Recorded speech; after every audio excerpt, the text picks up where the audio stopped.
ثم استوى علی العرش، اس کے بعد اللہ تعالیٰ نے عرش پر استوا فرمایا جیسا کہ اس کی شان کے لائق ہے. ما لکم من دونہ من ولی ولا شفیع، اس اللہ کے علاوہ نہ تو کوئی تمہارا حقیقی مددگار ہے اور نہ ہی کوئی شفاعت کرنے والا. افلا تتذکرون، کیا اب بھی تم نصیحت حاصل نہیں کرتے؟ حقیقی دوست، حقیقی پشت پناہ، حقیقی مشکل کشا صرف اللہ ہے، اور حقیقی شفیع بھی وہی ہے. اس کے اذن کے بغیر کوئی شفاعت بھی نہیں کر سکتا، اور اس کے اذن کے بغیر کوئی کسی کی مدد بھی نہیں کر سکتا. لیکن یہاں پر یہ بات یاد رکھیے گا، اللہ تبارک و تعالیٰ نے اس سورج کو ہمارے اس کرۂ ارض میں زندگی کا بہت بڑا ذریعہ بنایا ہے. یہ ساری دنیا کا نظام سورج کی وجہ سے چل رہا ہے. سورج کی وجہ سے ہی پودے فوٹو سنتھسس کے ذریعے اپنی خوراک تیار کرتے ہیں، ضیائی تالیف کے ذریعے. ان پودوں کو جانور کھاتے ہیں، جانوروں کو ہم کھاتے ہیں. گندم بھی اسی سورج کی روشنی کی وجہ سے تیار ہوتی ہے. پوری دنیا کا جو فوڈ سرکل ہے، چاہے حیوانات ہوں، چاہے انسان ہوں، اور چاہے نباتات ہوں، سورج کی وجہ سے چل رہا ہے. سورج کی وجہ سے ہی سمندروں کا پانی ایویپوریٹ ہوتا ہے، بخارات بن کر اڑتا ہے، اور وہ پھر گلیشیئرز کی فارم میں پہاڑوں پر سٹور ہوتا ہے. اس کا ذکر بھی قرآن پاک میں اللہ تعالیٰ نے فرمایا کہ تم اتنے پانی کو سٹور نہیں کر سکتے تھے. یہ اللہ تبارک و تعالیٰ نے دیکھو سورۃ الحجر کے اندر کہ ہم نے کیسے یہ بڑے بڑے گلیشیئرز، اتنے بڑے سٹوریج ٹینک بنا دیے ہیں جن پہ پانی سٹور ہوتا ہے. پھر اسی سورج کی روشنی سے وہ پانی پگھلتا ہے، اور پھر دریاؤں کی شکل میں، اور زمین کے اندر بھی دریا چلتے ہیں، زمین کے اوپر بھی دریا چلتے ہیں. اور یہ پانی، یہ سارا لائف سائیکل پانی کے اوپر ڈیپینڈنٹ ہے. اس سب کے پیچھے کیا ہے؟ سورج.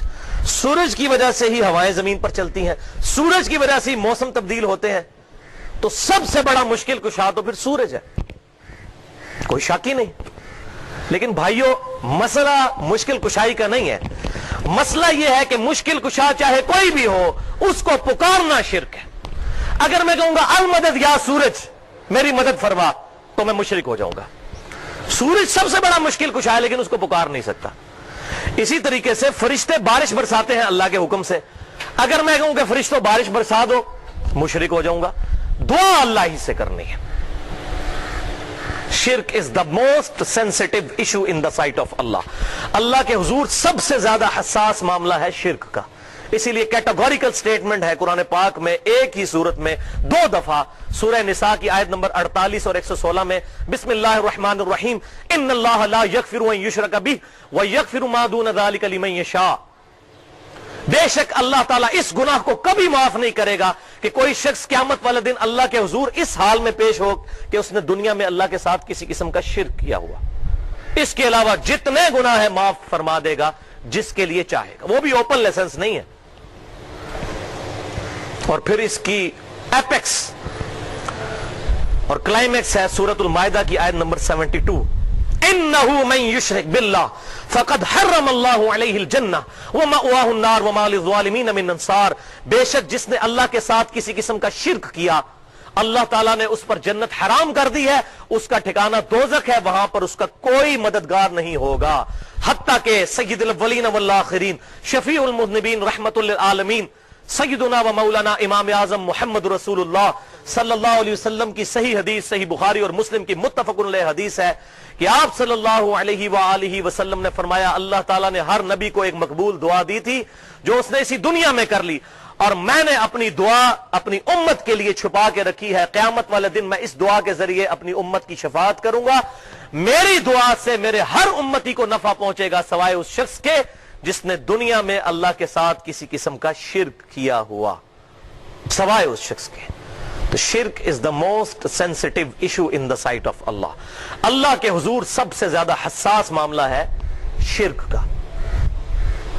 اور اس میں 2 باتیں یاد رکھیے جو میں نے بات کر دی کہ مشکل کشا تو سورج بھی ہے لیکن پکار نہیں سکتے.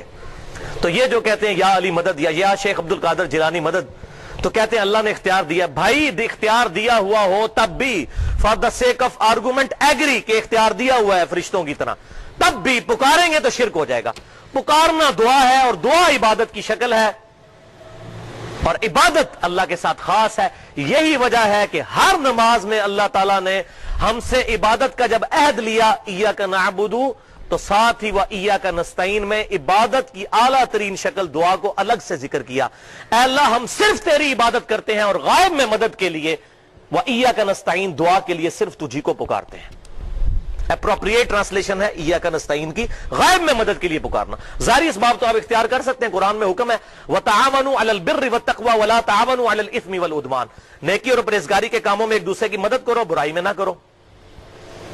یہ میرے سامنے بھائی بیٹھے ہیں، میں ان کو کہتا ہوں مجھے پانی پلا دیجئے افطاری کے بعد، یار ہے کہ روزے میں تو نہیں، تو یہ مجھے پلاتے ہیں تو میں نے ان سے مدد مانگی، یہ بالکل شرعن جائز ہے، قرآن پاک میں اس کا حکم ہے. لیکن یہ بھائی بغداد شریف میں اور وہاں بھی قبر شریف کے اندر دفن ہے اور میں کہتا ہوں بھائی مجھے پانی پلا دیجئے، وہی بات وہی جملہ صرف فریم آف ریفرنس اور کوآرڈینیٹس چینج ہونے کی وجہ سے خالصتاً شرک اور ناقابل معافی جرم بن جائے گا، والعیاذ باللہ تعالی. تو عبادت کی ساری شکلیں، چاہے نماز، روزہ، حج، زکوٰۃ، قربانی، نظر نیاز، یہ اللہ کے ساتھ خاص ایاک نعبد، اور اسی کے ساتھ ہے وَإِيَّاكَ نَسْتَعِينُ، اور صرف تجھی سے مدد مانگیں گے، غائب میں مدد کے لیے صرف تجھی کو پکاریں گے. آج محل نہیں، ورنہ اس میں نے پونے 2 گھنٹے کی گفتگو کی ہے. ہماری ویب سائٹ اہل سنت پاک .com پر، ہمارے یوٹیوب کے چینل 720085 کے تھرو وہ اپلوڈ ہے، مسئلہ نمبر 3 کے نام سے دعا صرف اللہ ہی سے. اور میں علا وجہ بصیرت یہ بات کہتا ہوں، کوئی بھی مسلمان ہو، اہل سنت کہلوانے والے تینوں گروہ، بریلوی، دیوبندی یا اہل حدیث یا اہل تشیع، ان میں سے کوئی بھی مسلمان ہو، کوئی بھی جان بوجھ کر اللہ کے علاوہ کسی کو دعا کے لیے نہیں پکارتا. کسی سے بھی پوچھے وہ کہیں گے دعا اللہ ہی سے مانگنی چاہیے. لیکن بیچاروں کو غلطی لگ گئی ہے کہ وہ یا علی مدد کو سمجھتے ہیں شاید ہم وسیلہ اور توسل کر رہے ہیں.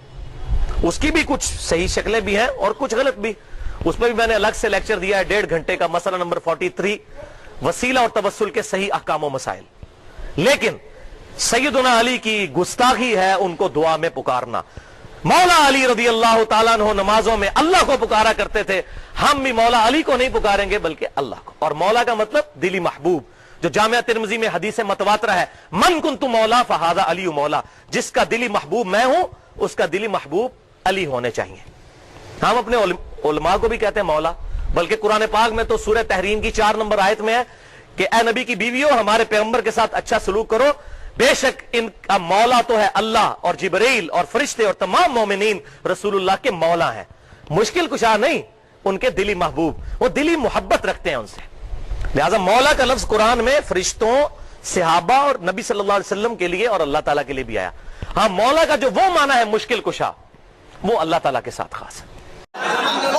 یہ نظر، یہ نیاز، یہ میلاد، یہ قیام، یہ سلام، یہ عرس، یہ گاگر، یہ چادر، یہ اگربتی، یہ موم بتی، یہ فاتحہ، یہ درود، یہ کھچڑا، یہ ملیدہ، یہ حلوہ، یہ شربت، کیا ہے؟ کیا ہے؟ سبحان اللہ سبحان اللہ. لوگ کہتے ہیں ناجائز ہے، ان سے پوچھے کیوں ناجائز ہے؟ کہا حضور کے زمانے میں نہیں تھا اس لیے ناجائز ہے. ان سے کہیے کہ حضور کے زمانے میں تو آپ بھی نہیں تھے، کہ آپ بھی ناجائز ہیں؟ کہا سبحان اللہ سبحان اللہ. آپ کے ابا بھی نہیں تھے تو آپ کے ابا بھی ناجائز ہیں؟ کہا آپ ناجائز باپ کی ناجائز اولاد ہیں. قسم خدا کی چچندر گلے میں اٹکا دوں گا، میرا نام ہے بریلوی.